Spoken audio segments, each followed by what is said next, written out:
I just recently got this bass, and it was for a very fair price, very inexpensive bass. It is a Yamaha, and it's a bolt-on neck. I guess you would maybe call it a P bass, but it was very inexpensive, and I'm actually pretty impressed with it. A friend of mine in Florida has one of these, and I just recently played it and straightened the neck on his and intonated it, put new strings on it. And I liked it so much that I thought, gosh, can I find one of these? And I did. It's a Yamaha RBX 260. It came without a back electronics cover, and I looked everywhere to try to find one. And so basically this is just a short little video to tell you that I made one. And I'm kind of liking that it's clear. It looks kind of cool.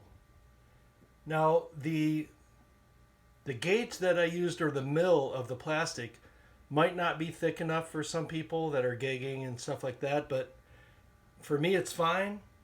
It's pretty tough. Let's see. Yeah, it's a little bit, but it's going to do the job, protect the electronics a little bit. And I'm just going to show some pictures in this video of the things I did. I'm not going to go through the whole process and show you how I did it. I basically just cut it out with some scissors. Used a Dremel to trim it down. And then I used some sandpaper to finely shape it. And a file to get off some of the plastic little burrs and stuff, and drill the holes in and put the screws in. And really, if you found the regular plate plastic, you could make one yourself. And if you didn't have that, you just go to Hobby Lobby or Michael's or somebody like that and get one of these. And they probably have thicker mill.